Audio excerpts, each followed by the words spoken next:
Artificial intelligence यानी कृत्रिम बुद्धिमत्ता की तकनीक दुनिया के पूरे रोजगार परिदृश्य को बदल डालेगी। इसे लेकर उम्मीदें अगर आसमान पर हैं तो आशंकाएं भी उनसे कुछ कम नहीं हैं।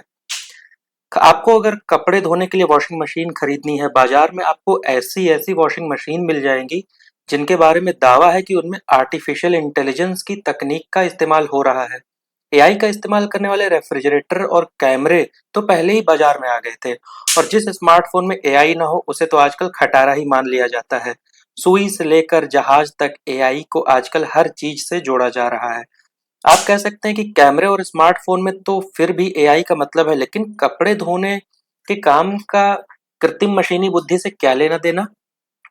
दोस्तों, 21वीं सदी के तीसरे दशक में पूरी दुनिया का बाजार एक ऐसे मोड़ पर खड़ा है जहां एआई को ही कामयाबी और आधुनिक तकनीक का मूल मंत्र मान लिया गया है। हर एक चीज, हर तकनीक और हर प्रक्रिया और हर व्यवस्था में एआई को प्रवेश कराने के रास्ते तलाशे जाने लगे हैं। यह मान लिया गया है कि अगर किसी चीज में एआई नहीं है तो वह गुजरे जमाने की चीज हो चुकी है। कारोबार की दुनिया के कुछ लोग तो यह कहने लग गए हैं कि जिसके पास एआई नहीं है उसके भविष्य को लेकर आश्वस्त नहीं हुआ जा सकता। नतीजा यह है कि इस समय दुनिया में सबसे ज्यादा निवेश, इन्वेस्टमेंट एआई में ही हो रहा है। गूगल, माइक्रोसॉफ्ट और मेटा प्लेटफॉर्म जैसी दुनिया की धुरंधर कंपनियां तो एआई में खरबों डॉलर का निवेश कर रही हैं। बेंगलुरु, गुड़गांव और नोएडा में आपको हजारों ऐसे स्टार्टअप मिल जाएंगे जो एआई की बहती धारा से ही उम्मीद बांधे हुए हैं। कह कहा जा रहा है कि एआई तकनीक दुनिया के पूरे रोजगार परिदृश्य को बदल डालेगी। इसे लेकर उम्मीदें अगर आसमान पर हैं तो आशंकाएं भी उनसे कुछ कम नहीं है। इसका एक अर्थ यह भी है दोस्तों कि यथार्थ के धरातल पर कोई नहीं है। ये हालात बहुत से विश्लेषकों को चिंता की लकीरें दे रहे हैं। चीन की गूगल कहलाने वाली इंटरनेट कंपनी बाइडू के मुख्य कार्यकारी अधिकारी सीईओ रॉबिन ली ने कहा है कि यह सब बहुत दिनों तक चलने वाला नहीं है। अभी एआई के नाम पर जो हो रहा है वो एक बुलबुला है, बबल है, जिसका आकार लगातार बढ़ता जा रहा है। यह बुलबुला फूटने के लिए अभिशप्त है। जब यह फूटेगा तो उसके 99% खिलाड़ी हवा हो जाएंगे, बस 1% बचेंगे। रॉबिन ली ने इसकी एक और बात जोड़ दिया है कि एआई के बुलबुले का वही हश्र होगा जो एक समय में डॉट कॉम के बुलबुले का हुआ था। ठीक यहीं पर पिछली सदी के अंतिम दशक में हुई इस घटना को याद कर लेना भी जरूरी है, जिसे डॉट कॉम बबल कहा जाता है। उम्मीदें तब भी इसी तरह आसमान पर थीं। दुनिया की हर समस्या को वेबसाइट और पोर्टल के जरिए सुलझा लेने की बातें होने लगी थी। इंटरनेट क्रांति में भविष्य के जो आश्वासन थे उन्हें भुनाने की होड़ लग गई थी। तब भी इसमें भारी इन्वेस्टमेंट हुआ था, भारी निवेश हुआ था। तकनीक के उन आश्वासनों और उनसे बनाई गई उम्मीदों में कुछ भी गलत नहीं था। समस्या बहुत हद तक उस हड़बड़ी में थी जो एक ही साथ मुर्गी के सारे सुनहरे अंडे हासिल कर लेना चाहती थी।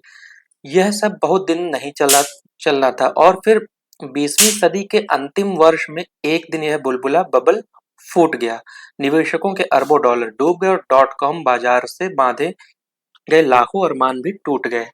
इसके बाद की चौथाई सदी को देखें तो लगता है कि उस समय जो उम्मीदें बांधी गई थी उनमें कुछ भी गलत नहीं था। आखिर में हुआ वही जो उस समय सोचा गया था। दुनिया की सारी व्यवस्थाएं अंत में इंटरनेट पर आ गई। आज हमारी जिंदगी के हर एक पहलू में इंटरनेट की थोड़ी बहुत दखल जरूर है।